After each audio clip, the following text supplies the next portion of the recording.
Okay. Identify the women who were part of the Constituent Assembly. You know what Constituent Assembly was? Can someone tell me?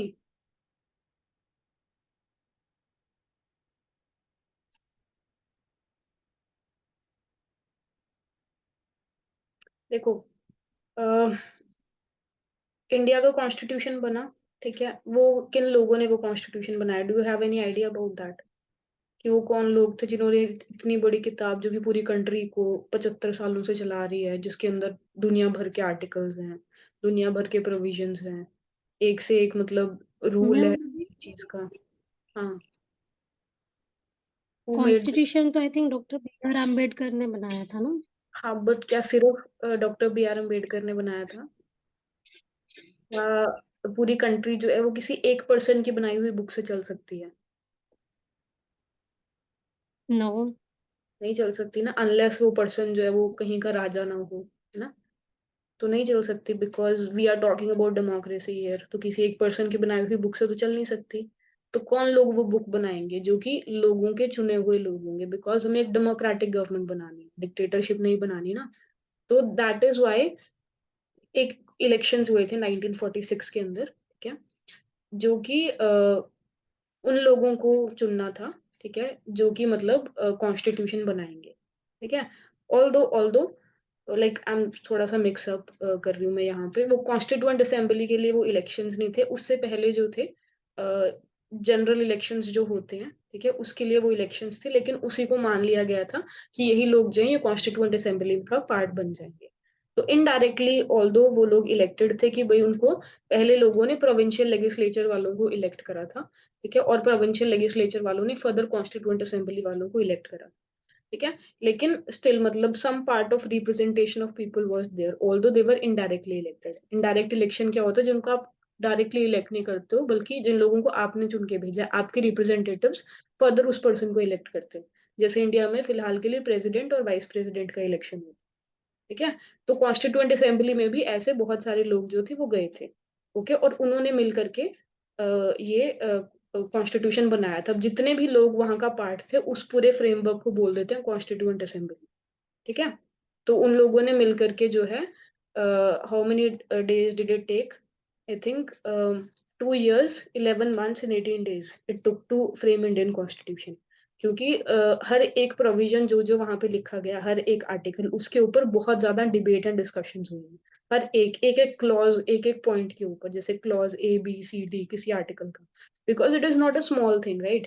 It is the constitution of India और the constitution of independent India, जिसके ऊपर से इतने सारे, आज तो we have like कितना, 150 करोड़ की पॉपुलेशन। तो वो 150 करोड़ की पॉपुलेशन एक किताब से चलेगी, तो दैट किताब has to be made after thorough discussions and debates, ठीक है? सो दैट कि कल को कोई उसको क्वेश्चन ना कर सके।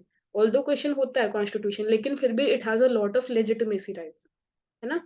तो यहाँ पे वो क्वेश्चन है कि भाई उस कॉन्स्टिट्यूएंट असेंबली के अंदर इनमें से कौन सी वुमेन थी who was a part of that, ठीक है? अब आई do not know that, I have never read this. Let's, मैं भी देखती हूँ कि मैं इसका कैसे आइडिया लगा सकती थी, if I can get it right और नॉट, ठीक है? ऑब्वियसली यहाँ पे बिकॉज ऑप्शंस के अंदर जो है 3 लोग हैं यहाँ पे, तो I have to recognise 3 people, ठीक है?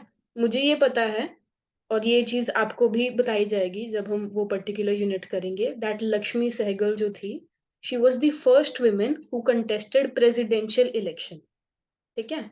प्रेसिडेंशियल इलेक्शन कंटेस्ट करे थे उन्होंने, यानी कि प्रेसिडेंट की पोस्ट के लिए वो खड़ी हुई थी, ठीक है?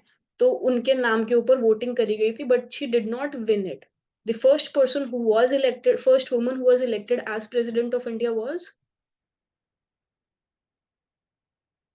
दिस इज तो क्वाइट सिंपल यार।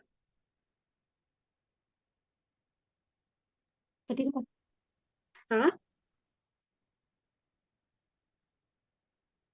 She was Pratibha Patil, Pratibha Devi Singh Patil. 2007 में शी बिकेम प्रेसिडेंट, राइट? मेरी आवाज नहीं आ रही क्या मैम? नहीं, बीच में आ नहीं रही थी, आप शायद कुछ बोल रहे थे, but then I asked you again and, हाँ, मैं यही बोल रही थी। प्रतिभा हाँ, Patil. Pratibha Patil was the first woman who became president of India, who is right now the president of India. Draupadi Murmu. Exactly, ठीक है? और ये पेपर में क्वेश्चन आ सकता है, because recently she became president of India. तो I should not right president का नाम इस तरह से, बट इट्स ओके। तो द्रौपदी मुर्मू, ठीक है। तो now I have told you कि Lakshmi Sahgal was the first person who contested the elections, ठीक है। First woman who contested the election for president. तो दिस हैपेंड इन 2001, ठीक है। अब मुझे पता है कि the person who is contesting election in 2001, either तो she was not alive during the time when constituent assembly was making the constitution, और शी वाज वेरी स्मॉल, ठीक है। तो she possibly could not have been a member of constituent assembly, ठीक है। तो I know कि D तो इसका नहीं हो सकता, और मैंने इन तीनों का, बाकी लोगों का, सुचेता कृपलानी के सिवा इन दोनों का मैंने नाम भी नहीं सुना। That is very ignorant of me, I know that. But in paper you are going to have so many questions like that जिनका आपको कोई क्लू नहीं होगा, और आपको सिर्फ तुक्के मारने पड़ेंगे। And this is not a तुक्का, it's called a calculated guess. Guess अलग चीज होती है और कैलकुलेटेड गेस अलग चीज होती है, क्या। तो let me eliminate D. What's the answer, Khushboo? First ही है मैम। एग्जैक्टली। और आई एम प्रॉमिसिंग यू कि मैंने इन दोनों लोगों का कभी नाम भी नहीं सुना है, ठीक है। दक्षियानी वेलायुधन एंड बेगम एजाज रसूल, I have never heard their names, I should read about them, ठीक है। सुचेता कृपलानी वाज द मैंने फर्स्ट। भी मैम नहीं सुना था। हाँ, हाँ मैम, मैंने भी ऐसे ही तुक्का लगाया था, मतलब करेक्ट हुआ था मेरा भी। एग्जैक्टली। ऐसे। ये ऐसा ही चीजें करनी पड़ती है वहां पे, ठीक है। You can not read everything, you can not be completely prepared for such exams. वो स्कूल का टाइम नहीं है ना कि हमें सिर्फ एक बुक पकड़ा दी गई है जिसको पूरा पढ़ना और उसी में से पेपर आएगा।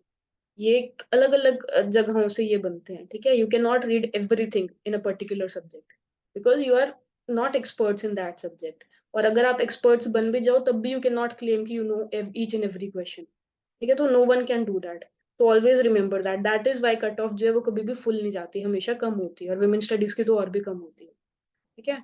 तो यू, इसलिए you should not be anxious before the exam, you should always have that confidence कि अगर कुछ ऐसे क्वेश्चंस आ भी गए तो you have that kind of knowledge जहां से आप थोड़ा बहुत कैलकुलेटेड गेस तो कर ही सकते हो। And even your calculated guess भी हमेशा सही नहीं होता, because after all it's a guess only, right. तो यहाँ पे सुचेता कृपलानी के बारे में हम लोग बात कर सकते हैं। She was the first woman who became CM of a state. Okay, she became a CM of Uttar Pradesh in 1954. We will talk about her in that particular unit. Okay, let's go to next question. Which are the three states where 73rd and 74th constitutional amendment provisions are not applicable? Ab, I know you have not read this, okay, but if you can tell me 73rd and 74th constitutional amendments किसके बारे में थी, that would be very very good.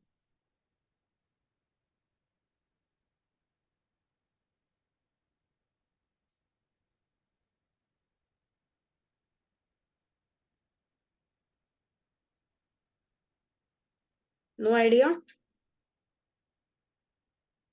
Have you heard of a term called panchayat? Ma'am, I think ये reservation है, reservation के लिए था कि 1/3 ऑफ, मैं थोड़ा वो हो रही हूँ, पर 1/3 of total number of seats उसमें विमेन का होना चाहिए, कुछ ऐसा है इसमें। वो तो ठीक है, that is a provision of this, but act किसके बारे में थी? रिजर्वेशन, हाँ मतलब वो पंचायत का ही था कुछ, मुझे इतना याद है, अभी मैंने थोड़ा बहुत पढ़ा था। You have to be sure about it. Although don't worry, we have not read this so far, so it's okay. Even if you know something about it, that's good. देखो, 73rd constitutional amendment and 74th, these two acts became मतलब acts in 1992, ठीक है। ये याद रखना, this could be important, 1992 में। All right, so what was 73rd amendment about? 73rd amendment was about giving panchayati raj institutions constitutional status, as in कि वो constitutional bodies बन जाती हैं उसके बाद से। इससे पहले भी इंडिया में पंचायत एग्जिस्ट करती थी। पंचायत क्या होता है? विलेज लेवल के ऊपर लोकल गवर्नमेंट, जहाँ पे लोग जो खुद को सेल्फ गवर्न कर ले, ठीक है। कि एक विलेज के अंदर जैसे 5 लोगों की होती है पंचायत, जिसके अंदर 4 पंच होते हैं, एक सरपंच होता है। ऑल दो अलग अलग स्टेट्स के अंदर अलग अलग चीजें हैं, बट जितना मैंने हरियाणा में देखा है तो यही होता है। ठीक है। तो 73rd कॉन्स्टिट्यूशनल अमेंडमेंट वाज कि ये जो पहले से पंचायती राज इंस्टीट्यूशंस इंडिया के अंदर एग्जिस्ट कर रहे थे, इनको कॉन्स्टिट्यूशनल स्टेटस देना था, जिससे क्या होगा, उनकी लेजिटिमेसी बढ़ जाएगी, स्टेट अक्रॉस स्टेट्स जो है वो सिमिलर हो जाएंगे। ऐसा होता था कि किसी स्टेट के अंदर कुछ रूल्स हैं, किसी के अंदर कुछ और रूल्स हैं। तो जब पार्लियामेंट ने रिकॉग्नाइज कर लिया, तो फिर they became constitutional bodies, and mostly जो है वो यूनिफॉर्म है अक्रॉस इंडिया, नॉट ऑलवेज के, but mostly they are uniform. ठीक है। देर आर सम प्रोविजंस जहाँ पे स्टेट्स जो हैं अपनी मर्जी से थोड़ा बहुत चेंजेस कर सकती हैं, but most of the provisions are like that only. ठीक है। कि जहाँ पे मान लो कि 3 टियर गवर्नमेंट होगी, ठीक है, कि भाई लोकल लेवल के ऊपर देयर इज अ पंचायत, ठीक है, उससे ऊपर जो है there is a second tier, और उसके बाद जो है जिला परिषद होता है। I am not going into the technicalities because that is not important for you. ठीक है। तो just to give you an idea, ताकि आप इसको भूलो ना, तो 73rd constitutional amendment was about panchayat. ठीक है। 74th कॉन्स्टिट्यूशनल अमेंडमेंट, क्योंकि अब देखो पंचायत तो रूरल लेवल के ऊपर होती है, यानी कि गांव में होती है, ठीक है, विलेज लेवल के अंदर होती है, जिसको अंग्रेजी में कंट्री साइड बोलते हैं। ठीक है। लेकिन 74th कॉन्स्टिट्यूशनल अमेंडमेंट किसके लिए होगी फिर? शहरों के लिए। ठीक है। तो शहरों में क्या एग्जिस्ट करता है लोकल गवर्नमेंट के नाम के ऊपर? Municipal councils, municipal corporations. तो 74th वाज अबाउट दैट। तो ये दोनों एक्ट जो थी किसके बारे में थी? Local government. अब अगर पेपर में ये टर्म आ जाए लोकल गवर्नमेंट, तो इसको देख करके घबरा मत जाना। ठीक है। It is very simple. Local का मतलब क्या होता है? जो हमारे अराउंड होता है। ठीक है। हमारी जो खुद की लोकेलिटी होती है, हमारे सराउंडिंग्स होती है, राइट, हमारा खुद का गांव, हमारा खुद का शहर। तो उसकी अगर खुद की एक सरकार होगी जो कि वहां के जो इम्पोर्टेंट प्रोविजंस है उनको संभाल सके, जैसे गांव के अंदर जो है कि भाई वो जस्टिस दे सके, जैसे पंचायत होती है ना, वहां पे अगर किसी का गांव में झगड़ा हो जाता है तो उसको पंचायत सॉल्व करती है। फिर वहां पे मान लो ड्रिंकिंग वाटर का प्रोविजन है, कुएं खुदवाने हैं वहां पे, ठीक है, एमजी नरेगा का काम संभालना है, तो वो सब कुछ जो है, मान लो कि आसपास विलेज के आसपास कुछ फॉरेस्ट है, तो फॉरेस्ट प्रोड्यूस कौन कलेक्ट करेगा, उसकी आपस में कैसे शेयरिंग होगी, वो सब कुछ पंचायत देखती है। सेम चीज म्युनिसिपल काउंसिल्स और कॉर्पोरेशंस करते हैं शहरी लेवल के ऊपर। शहरी लेवल के ऊपर क्योंकि हमें सर्विसेज ज्यादा चाहिए होती है, तो इनका काम जो है वो ज्यादा कॉम्प्लेक्स बन जाता है। जैसे कि मान लो स्ट्रीट लाइट्स लगवाना, ठीक है, या फिर फुटपाथ लगवाना, या फिर मान लो ट्रैफिक की मैनेजमेंट जो है वो ढंग से हो, ठीक है, राउंड अबाउट्स बने शहरों के अंदर, पार्किंग की फैसिलिटीज हो, तो वो सब कुछ जो है वो म्युनिसिपल काउंसिल्स और कॉर्पोरेशन से देखते हैं शहरों के अंदर। ठीक है। अब now they are asking is, although I do not know कि ये क्वेश्चन जो है ये कैसे वुमेन स्टडीज के फ्रेमवर्क के अंदर आता है, बट वट एवर, हमें तो पेपर क्लियर करना है, तो वट एवर दे आस्क हमें बताना ही पड़ेगा। ठीक है। तो दे आर आस्किंग कि भाई 73rd और 74th, ये जो दो कॉन्स्टिट्यूशनल अमेंडमेंट जो 1992 में आई थी, कौन सी ऐसी 3 स्टेट्स हैं जहां पे ये एप्लीकेबल नहीं है? ठीक है। देर आर सम स्टेट्स जहाँ पे इनको ऐसे मतलब छूट दे दी गई है कि इन स्टेट्स को ये पंचायत और म्युनिसिपल काउंसिल्स लगाने की जरूरत नहीं है। They can have their own some other kind of local government का मैकेनिज्म। ठीक है। तो दे आर आस्किंग कि ऐसी कौन सी स्टेट्स हैं। ठीक है। Although I have read about this while doing UPSC preparation, but seriously I have no revision at all of things. ठीक है। Right now I'm in a mess when it comes to my preparation, तो let me just guess this। ठीक है। I think इसमें असम जो है वो नहीं होना चाहिए। ठीक है। Why I think so I tell you later, but let see what's the answer is first. ठीक है। तो let me eliminate A. What's the answer Khushboo? Third है, BCD। Thank you. शांति मिली मेरे को सुन करके, because this was related to my own preparation. देखो, मैम मुझे थोड़ा इसमें करेक्शन करना था। आप कह रहे थे ना कि कैसे मतलब कनेक्टेड है वुमेन स्टडीज से। एक्चुअली जहाँ तक मैंने थोड़ा बहुत पढ़ा था कि जो 73rd और 74th कॉन्स्टिट्यूशन है, ये प्रोवाइड करता है कि जो टोटल सीट्स होती है ना, उसमें से 1/3 सीट वुमेन के लिए रिजर्व है। Get that that's part. Why ये आया। मैंने वो चीज आपको यहाँ पे नहीं बताई, बिकॉज वो चीज हम लोग अलग से उस वाली यूनिट के अंदर करेंगे, और वो ही सबसे इम्पोर्टेंट पार्ट है सर। ठीक है। उसकी वजह से हाँ ये जी मैम। क्वेश्चन यहाँ पे पूछा गया, आई गेट दैट। बट क्या ये क्वेश्चन पूछा जाना चाहिए था? ठीक है। यू शुड मतलब थोड़ा यहाँ पे सब्जेक्टिव क्वेश्चन, फैक्चुअल में तो सिर्फ चलो वो यही पूछ सकते हैं बार बार कि विमेन को कितनी परसेंटेज ऑफ रिप्रेजेंटेशन है। ठीक है। सब्जेक्टिव में हो सकता है वो कुछ ऐसा पूछ लें कि भाई पंचायत के अंदर विमेन का रिप्रेजेंटेशन क्यों नहीं बढ़ता, या लोकल गवर्नमेंट के ऊपर विमेन को रिप्रेजेंटेशन कुछ क्यों नहीं मिलती। This is a pure political question. Hmm, ठीक है। दिस कि भाई कौन सी स्टेट्स के अंदर अप्लाई नहीं होता, कौन सी के अंदर होता है, ये ऐसी चीजें जो है यूपीएससी में आती है। That is why I was saying कि इसका विमेन हम्म, स्टडी से कोई रिलेशन नहीं है। Because this is a very technical administrative kind of question ना, ठीक है। तो वो वाली चीज है। अब आई टेल यू कि वाई आई थिंक कि असम जो था वो इसके अंदर नहीं होना चाहिए था। ये वाली जो स्टेट्स है, Meghalaya, Mizoram, Nagaland, these are tribal states, ठीक है।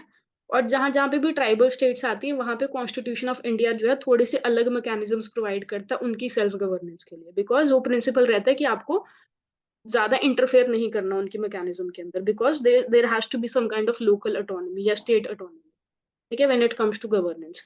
तो यहाँ पे जो है, यहाँ पे ट्राइबल एडवाइजरी काउंसिल्स होती हैं, ठीक है, ट्राइबल अफेयर्स के मिनिस्टर्स होते हैं अलग, ट्राइबल वेलफेयर वाले, और प्रेसिडेंट ऑफ इंडिया और governor of that particular state वो भी उसके अंदर स्पेशल रोल प्ले करते हैं, ठीक है। That is why I thought कि यहाँ पे जो है ये वाली दोनों एक्ट जो है वो एप्लीकेबल नहीं है। On the other hand Assam is a very big state, ठीक है, और असम थोड़ा सा नॉर्थ ईस्ट में, अगर आप देखो तो आपने सबसे ज्यादा अगर किसी के बारे में सुना होगा तो वो असम के बारे में ही सुना होगा, ठीक है। तो असम के अंदर हो सकता है कि ये वाला प्रोविजन अप्लाइड हो, ठीक है।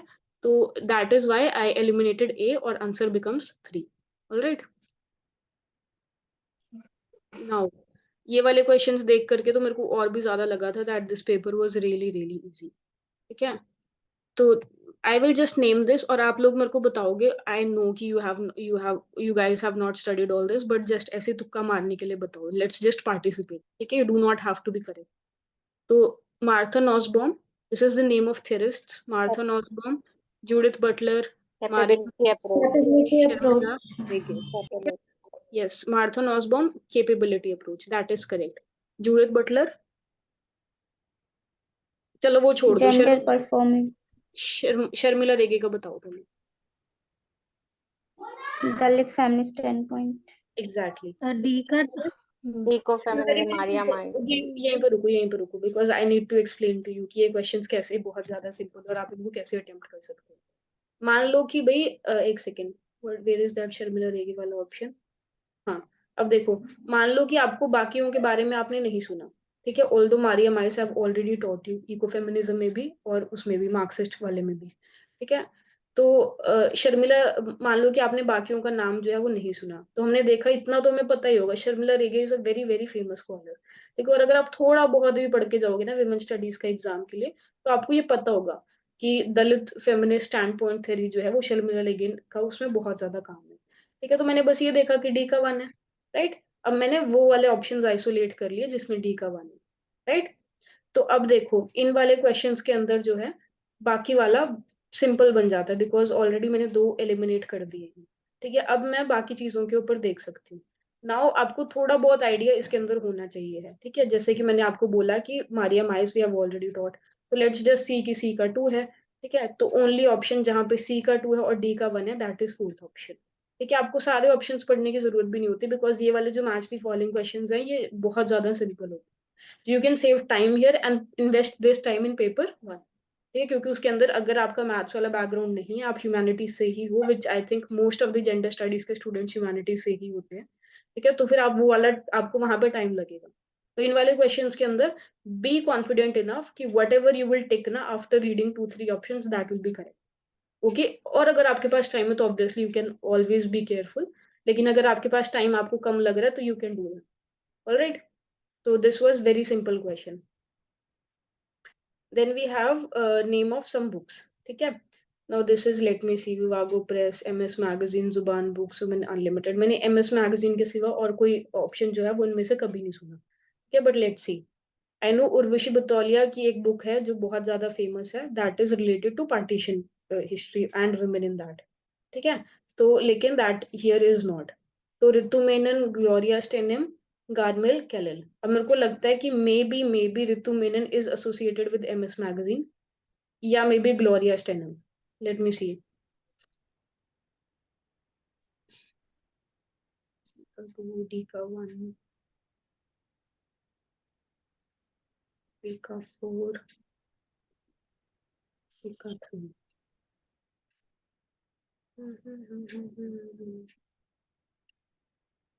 इधर तो एमएस मैगजीन का रितु मेनन है या फिर ग्लोरिया स्टेनम है, ठीक है।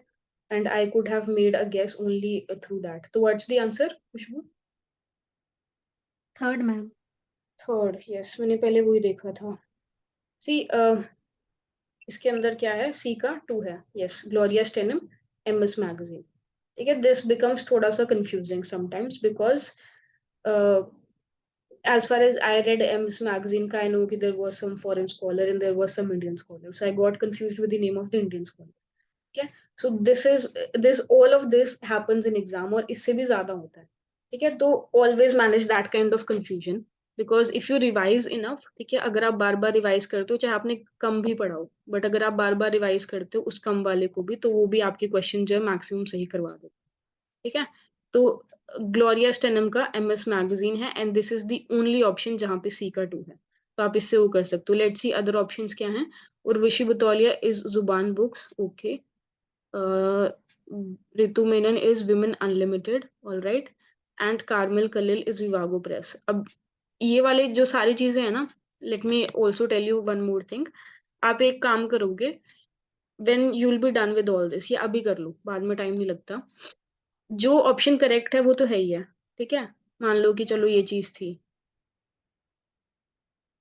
1 सेकेंड, ये वाला था. जैसे मान लो कि जो ऑप्शन करेक्ट है वो तो है ही है. ठीक है, लक्ष्मी सहगल आपने एलिमिनेट कर दिया, बाकी वाले बच गए. ठीक है, ये वाला आपको इस पेपर को डिस्कस करके पता चल गया. लेकिन ये वाले जो बाकी के 3 लोग हैं, ठीक है, इनको भी आप गूगल करके देख लो.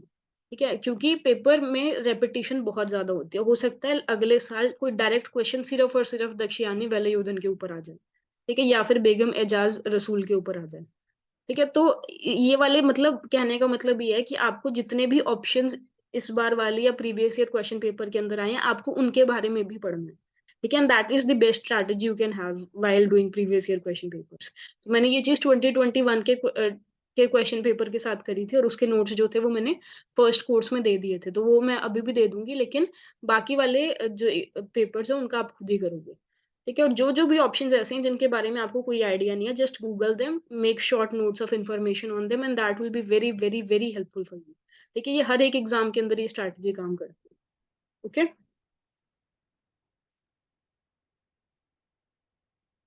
Yes, then we have matrilocal and, अब ये आप लोग बताओगे. ठीक है, types of family, matrilocal and patrilocal, matrilineal and patrilineal, patriarchal and matriarchal, monogamous and polygamous. basis of classification, on the basis of marriage practice. ठीक है, on the basis of authority, on the basis of residence, on the basis of ancestry. बताओ. Ma'am ए का होगा third ठीक है, बाकी और लोगों को बी का होगा आराम से चलते हैं, आराम से चलते हैं. बाकी लोगों को ठीक लगता है ये ए का 3 होना चाहिए क्या? Yes ma'am. हाउ?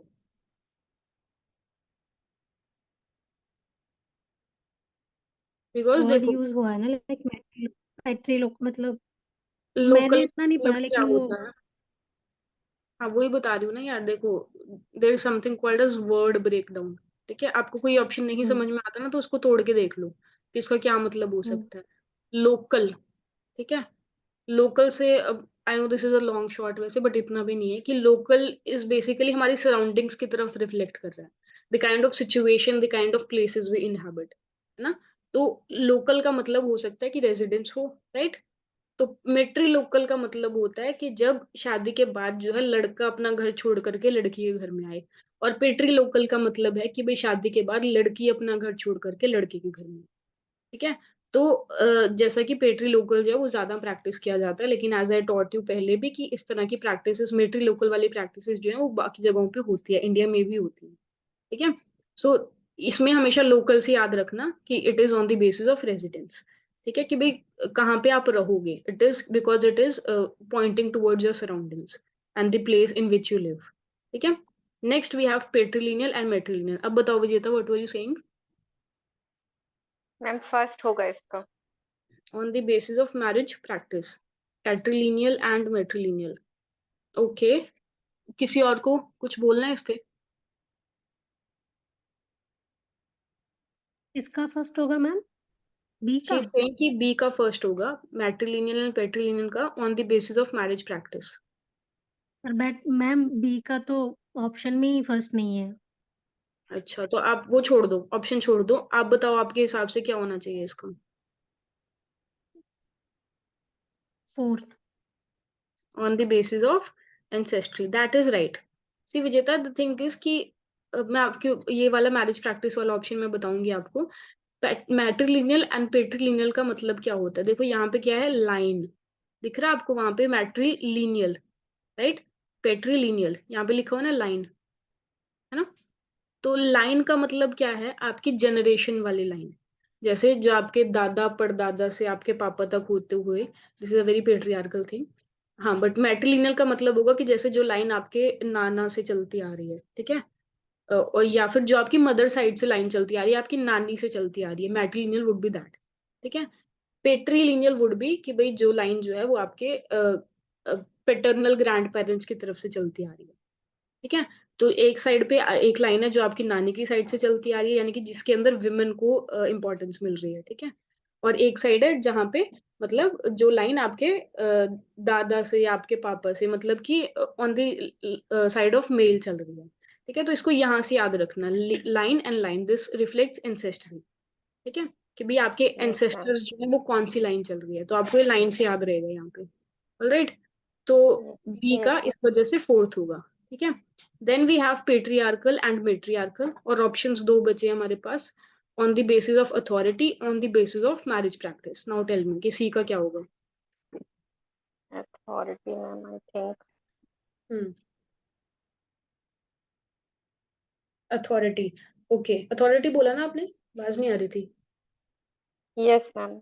हाँ, वो बिल्कुल सही बात है, यू आर एब्सोल्युटली राइट कि पेट्रियार्कल और मेट्रियार्कल का होगा अथॉरिटी, ठीक है। बिकॉज पेट्रियार्की क्या डिफाइन करती है कि अथॉरिटी किसके पास होगी, मेल के पास, और मेट्रियार्की क्या डिसाइड करेगी कि अथॉरिटी किसके पास होगी, फीमेल के पास, है ना। तो this is about power, this is about authority. अगर यहाँ पे काट करके अथॉरिटी की जगह आइडियोलॉजी आ जाता ना, तो वो भी सही होता, बिकॉज पेट्रियार्की अल्टीमेटली एक आइडियोलॉजी है, मेट्रियार्की भी एक आइडियोलॉजी होगी, ठीक है। जैसे हिंदी में जिसको हम पितरी सत्ता बोलते हैं, तो ये वर्ड ही आपको ये रिफ्लेक्ट करता है that there is a certain system associated with it, जिसकी वजह से बाकी सोशल, इकोनॉमिक और पॉलिटिकल स्ट्रक्चर्स जो है वो डिसाइड होती हैं। तो पेट्री आर्की डिफाइन करती है कि कोई चीज पेट्री लोकल होगी कि मेट्री लोकल होगी, पैट्रीलिनियल होगी कि मैट्रीलिनियल होगी, ठीक है, पॉलीगमस होगी कि मोनोगमस होगी। तो पेट्री आर्की वो अम्ब्रेला है जिसके नीचे बाकी सारे सिस्टम जो है वो एग्जिस्ट करते हैं, ठीक है। उसी तरह से मेट्रियार्की भी एक आइडियोलॉजी है जिसके नीचे बाकी सारे सिस्टम एग्जिस्ट करेंगे। तो अगर यहाँ पे अथॉरिटी को काट करके आइडियोलॉजी आए, जो कि आएगा भी, ठीक है, ये इज अ चांस की मतलब ये वाला वर्ड जो है वो पूछा जाएगा when they ask about patriarchal and matriarchal, that is why I am specifically mentioning this word here, okay. तो सी का हो जाता है 2, और ऑब्वियसली एक ही ऑप्शन बचा है, तो वही होगा मोनोगमस एंड पॉलीगमस। तो लेट मी फिर भी टेल यू कि मोनोगमस का मतलब क्या होता है, या आप ही बता दो मोनोगमस का मतलब क्या होता है। मैम एक से मैरिज हो और कई लोगों से, ऐसा है? सी मोनो का मतलब क्या होता है, one, mono means one, right, and poly means many. तो वही बात है, इसके अंदर ना आपको हमेशा वर्ड ब्रेक डाउन करके देखना है, word break down always helps अगर आप किसी भी चीज के अंदर कंफ्यूज हो, ठीक है। तो मोनो मीन्स वन, ठीक है, मोनो जहां पे भी आएगा उसका मतलब वन होता है, एंड पॉली तो बता ही रहा है कि मोर देन वन, ठीक है। तो मोनोगमस मीन्स एक स्पाउस होना, दिस इज नॉट कि एक वाइफ होना। उसके लिए क्या टर्म है वो भी हम आपको बताएंगे कि भाई पॉलीगाइनी और पॉलीएंड्री के अंदर क्या फर्क होता है जब वो क्लास आएगी, ठीक है, बिकॉज अभी ये ज्यादा इन्फॉर्मेशन हो जाएगी। तो मोनोगमी के अंदर मतलब monogamy is this is neutral term only, monogamous, it does not reflect कि एक से एक वाइफ होगी या एक हस्बैंड होगा, दिस इज की स्पाउस किसी का भी कितना हो सकता है, this is gender neutral term, ठीक है। तो मोनोगमस मीन्स एक स्पाउस होना, और पॉलीगेमस मीन्स एक से ज्यादा स्पाउस होना, ठीक है।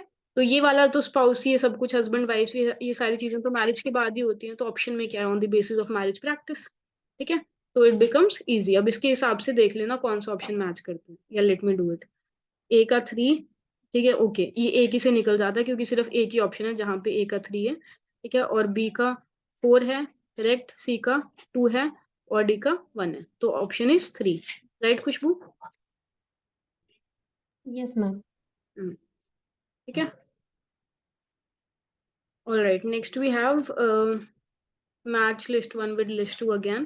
Compulsory heterosexuality, feminization of poverty, male gaze and ecofeminism, ठीक है। Let's just leave everything else. Did I tell you ecofeminism वाली क्लास के अंदर की सबसे पहली ये टर्म जो थी या सबसे पहली ये थ्योरी किसने दी थी? मैम वंदना शिवाने और आई थिंक सबसे मैं पहले भूल रही थी वंदना शिफ्ट was a very recent scholar ना, जो अभी भी काम कर रहे हैं इसके ऊपर। इको फेमिनिज्म की शुरुआत किस स्कॉलर ने करी थी? Who first of all gave this term and this theory? ये नोट्स के अंदर स्पेसिफिकली मेंशन्ड, और फर्स्ट लाइन ही वही है इको फेमिनिज्म वाले नोट्स के अंदर। मैम एग्जैक्टली, कुछ d'Eaubonne yes something like that. Exactly. She was a French feminist scholar, ठीक है, फ्रैंकोए द इबोन। तो उन्होंने इको फेमिनिज्म की थ्योरी सबसे पहली बार दी थी, that is why she is mentioned here. ठीक है, अब देखो ये मैंने कर लिया कि डी का 1 जो है वो 2 ही ऑप्शंस के अंदर है, ठीक है, और दोनों के अंदर बी का 3 है, तो बाकी मैं भूल जाऊं। ठीक है, फेमिनाइजेशन ऑफ पॉवर्टी का तो यही होगा, आद्रियन रिच। अब मेरे पास 2 चीजें बची हैं, ठीक है, मेल गेज कंपल्सरी हेट्रोसेक्सुअलिटी। अब there is a theory by Laura Mulvey, ठीक है, which talks about 3 types of male gaze. This is related to cinema and film studies. ठीक है, कि भाई जब हम स्क्रीन के ऊपर कोई चीज देखते हैं, ठीक है, तो या मतलब प्रोडक्शन ऑफ सिनेमा हो रही है, कोई मान लो कोई फिल्म बन रही है, तो उस वो जो विमेन एक्टर है वहां पे, जो लीड एक्टर है बेसिकली, ठीक है, उनके ऊपर 3 तरह की मेल गेज जो है वो ऑपरेट करती है। सबसे पहले तो मेल गेज, 1 सेकेंड, ये क्लास खत्म होने वाली है, मैं दोबारा लिंक सेंड करती हूँ, मतलब उसी लिंक से आ जाओ।